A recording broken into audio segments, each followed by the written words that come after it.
الشیطانirrajیم بسم اللہ الرحمن الرحیم بآواز بلند صلوات اللہم صلی علی محمد وآل محمد۔ نعرہ تکبیر اللہ اکبر، نعرہ تکبیر اللہ اکبر، نعرہ رسالت یا رسول اللہ، نعرہ رسالت یا رسول اللہ، نعرہ حیدری نعرہ حیدری توجہ ہے۔ بسم اللہ۔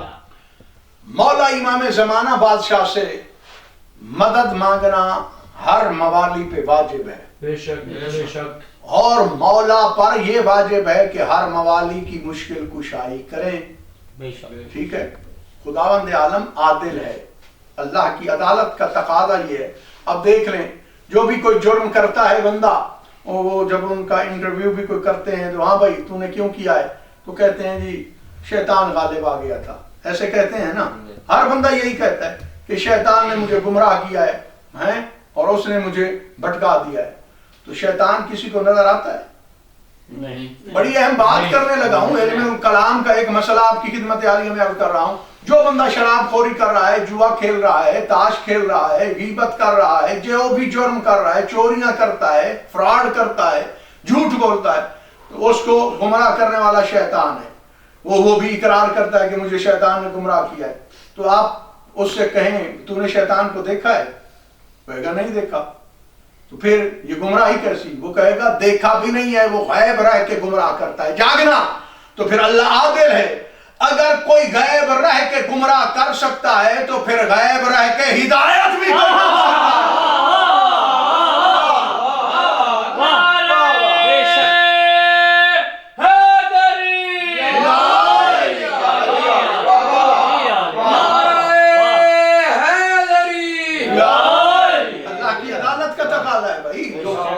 جو گمراہ کرنے والا ہے وہ غیب ہو سکتا ہے، جو ہادی برحق ہے وہ بھی تو غیب رہ کے ہدایت کر سکتا ہے۔ بڑا مشہور واقعہ ہے یہ، آپ کی خدمت عالیہ میں پیش کر رہا ہوں، بڑا مشہور واقعہ۔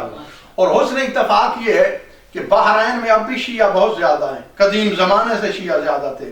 یہ کتابیں بھی پڑھی ہیں بحرانی علماء کی لکھی ہوئی، یہ ہدایت الناظر علامہ یوسف بحرانی کی ہے، اور ہاشم بحرانی، ماجد بحرانی، عبداللہ بحرانی اور میسم بحرانی شارح نہج البلاغہ ہیں۔ ان کی شرح بھی موجود ہے، 5 جلدوں میں نہج البلاغہ کی انہوں نے شرح کی ہے۔ بڑے بڑے آل عصفور بحرانی، بہرحال بڑے بڑے علماء بھی گزرے ہیں۔ قدیم زمانے سے شیعہ زیادہ تھے، اور یہ حسن اتفاق سمجھیں، ہماری سمجھے بدقسمتی سمجھیں کہ ہمیشہ سے حکمران دیگر لوگ رہے ہیں، کہ شیعہ حکمران کوئی نہیں رہا بحرین پر۔ تو ایک مرتبہ کا واقعہ، یہ قدیم پرانی بات ہے کہ ایک شیطنت صفت انسان تھا، شیطان صفت انسان تھا، جس کا دماغ، جس کا دل، جس کا گھر، جس کی حرکات، جس کی سکنات پر شیطان غالب رہتا تھا۔ شیطان اس کی مہاریں موڑتا تھا اور وہ ہر عمل انجام دیتا تھا۔